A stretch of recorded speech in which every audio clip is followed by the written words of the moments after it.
Welcome viewers, আবারও চলে আসলাম ফটোশপের class নিয়ে। তো বন্ধুরা, আজকের ক্লাসটা হলো নবমতম ক্লাস। দেখুন ইতিমধ্যে নবমতম ক্লাস কিন্তু শুরু হচ্ছে, ঠিক আছে। এর আগে 8টা ক্লাস কিন্তু আমি পাবলিশ করেছি।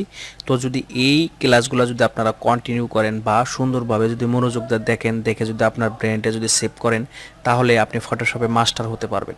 তো বন্ধুরা, আজকে হলো নবমতম ক্লাস। আজকে আমাদের হলো আইডোবার টুলের ক্লাস। এখানে দেখুন আইডোবার টুলে আমরা রাইট বাটন ক্লিক করলাম। রাইট বাটন ক্লিক করলে এখানে দেখুন, এখানে ফটোশপের ক্লাস, যেহেতু ফটোশপের ক্লাসে আইডোবার টুল এবং কি কালার স্যাম্পলার টুল, এই দুইটা টুলের কাম খুবই গুরুত্বপূর্ণ, বা এই দুইটা টুল নিয়ে আমরা আজকে আলোচনা করব। তো বন্ধুরা, প্রথমে আইডোবার টুল নিয়ে আলোচনা করব, তারপরে হলো কালার স্যাম্পলার টুল নিয়ে আলোচনা করব, ঠিক আছে। তো এখন যদি আমরা আইডোবার টুল নিয়ে আলোচনা করি, এবং এখানে ফরগ্রাউন্ড কালার কিন্তু চলে আসবে, মানে ফরগ্রাউন্ড কালার নিয়েও আমাদের আলোচনা করতে হবে, ঠিক আছে।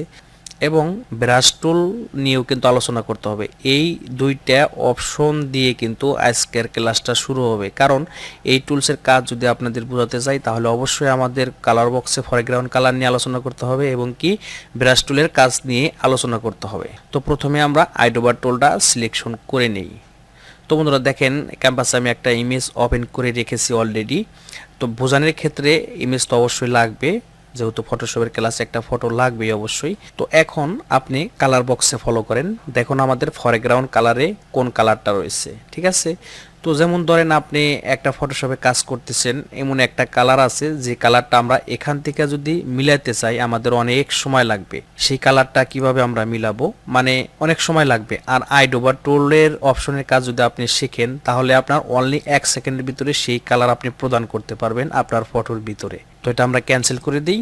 যেমন ধরেন একটু বোঝানোর ক্ষেত্রে আমি বোঝাই, যেমন ধরেন এই হেডফোনের কালারটা আমাদের প্রয়োজন ফটোশপে বা ফটোর কাজ করতে। এখন ফরগ্রাউন্ড কালার দিয়ে তো নিতে হবে, ব্রাশ টুল দা যখন আমরা কাজ করব ফটোর ভিতরে, আমাদের এই হেডফোনের কালারটা দরকার। তো এখন যদি হেডফোনের কালার যদি আমরা এখান থেকে যদি মিলাইতে চাই, তাহলে আমাদের অনেক সময় লাগবে বা অনেক প্যারা হবে, ঠিক আছে। তো এটা আমরা কেটে দিই। আর যদি আমরা আইডোবার টুলটা এখান থেকে নিলাম, নেওয়ার পরে আমাদের হেডফোনের কালারের প্রয়োজন, তাহলে আমরা হেডফোনে এখানে একটা ক্লিক করে দেব। তো দেখুন, ক্লিক করার সাথে সাথে আমাদের ফরগ্রাউন্ডে কিন্তু এই হেডফোনের কালারটা চলে গেছে। তো এখন ধরেন একটা ফটোর কাজ করতেছেন আপনার, এমন একটা ফটো আপনার কাছে আছে যে সেই ফটোর কালারটা অনেক পছন্দ, ঠিক আছে। সেই কালারটা আপনার ফটোর ভিতরে অ্যাপ্লাই করবেন বা ব্রাশ টুল দিয়ে কাজ করবেন। তাহলে কি করবেন, সেই ফটোর ভিতরে এখানে কালারের ভিতরে আপনি আইডোবার টুল নিয়ে ক্লিক করবেন। দেখুন এখানে আমাদের ফরগ্রাউন্ডের সেই কালারে কিন্তু চলে আসছে। এখন যদি আমরা ব্রাশ টুল নিয়ে যদি এখানে যদি একটু ঘষা মাজা করি, তো দেখুন বন্ধুরা, এখানে কিন্তু আপনার এই ফটোর ফেসের কালারটা কিন্তু চলে আসতেছে, ঠিক আছে। তো আমরা কন্ট্রোল জেড দিয়ে এটা ব্যাকে যাই। যেমন ধরেন এখন আমাদের এখানে ল্যাপটপের কালার আপনার প্রয়োজন, কথার কথা, যেমন ধরেন এই কালারটা প্রয়োজন, তাহলে কি করবেন, আপনি আইডোবার টুল নেবেন। আইডোবার টুল নিয়ে ল্যাপটপে আপনি একটা ক্লিক করে দিবেন। দেখুন এখানে ফরগ্রাউন্ডে আপনার ল্যাপটপের কালারটা কিন্তু চলে আসছে, ঠিক আছে।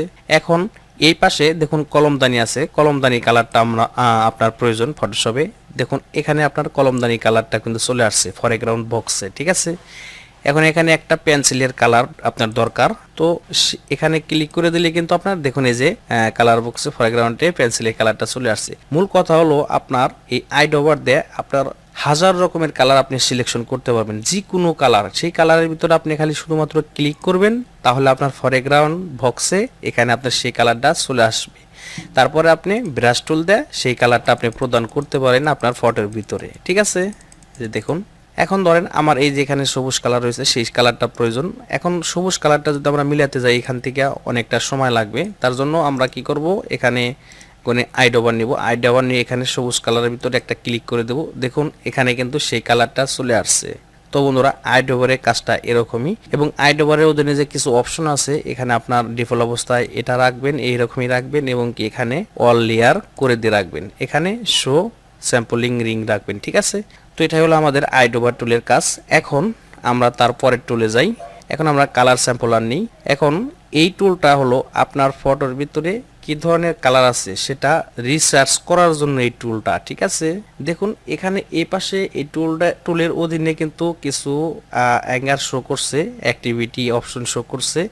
এখানে দেখুন RGB, এখানে কোনো পয়েন্ট নাই, এখানে CMYK, এটা কিন্তু কালার বক্সের কালারের কিন্তু পয়েন্ট, ঠিক আছে। এই পাশেও কোনো কালার নাই, ঠিক আছে। এখন আমরা এই কালার স্যাম্পলার টুলটা যদি এখানে একটা ক্লিক করি ফেজের ভিতরে, তাহলে এই ফেজের ভিতরে কোন কালারটা কত পরিমাণ আছে এখানে মাউস ধরেন এবং কি ডাইন পাশে এখানে লেয়ার বক্সের উপরে আপনি তাকান, কোন কালারটা কত পয়েন্ট আছে। RGB আছে কত, এই দেখুন 248, তারপরে আছে 198, 187 এবং এরকম দেখেন এই পাশে কিন্তু সেগুলা শো করে, ঠিক আছে। এবং যেখানে আপনি ক্লিক করবেন সেই কালারটা সেখানে শো করবে, ঠিক আছে। এই যে দেখুন আমরা Ctrl Z দিয়ে ব্যাগে যাই, পুনরায় দেখি, দেখুন এখানে মাউস নেওয়ার সাথে সাথে কিন্তু ওখানে শো করতেছে কোনটা কত পয়েন্টের কালার আছে, ঠিক আছে। যেখানে নেব সেখানেই অটোমেটিক এই পাশে শো করবে।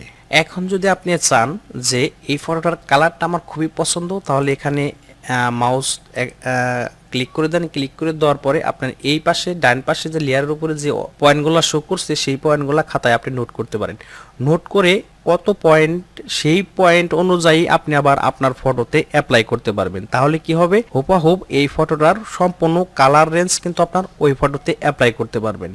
তো বন্ধুরা, এর পরবর্তীতে কিন্তু আমাদের ক্লাস আসবে হলো আমাদের প্যাচ টুলের এবং হেলিং ব্রাশ টুলের, এই ক্লাসটা আমরা নিয়ে আসব। তো চাই বন্ধুরা আপনারা কন্টিনিউ করবেন, একটা ভিডিও দেখার ক্ষেত্রে আপনারা খুব সুন্দরভাবে দেখবেন, যাতে সেই সমস্ত ভিডিওর ভ্যালুগুলো জানি আপনাদের ব্রেনটে সেভ হয়। তাহলে আপনি ফটোশপে কাজ করতে অনেক সহজ হবে বা একসময় আপনি ফটোশপে মাস্টার হতে পারবেন। তো বন্ধুরা, এই ছিল আজকের ভিডিওটি যদি ভালো লাগে তাহলে অবশ্যই লাইক করবেন এবং আমাদের চ্যানেলটি সাবস্ক্রাইব করবেন।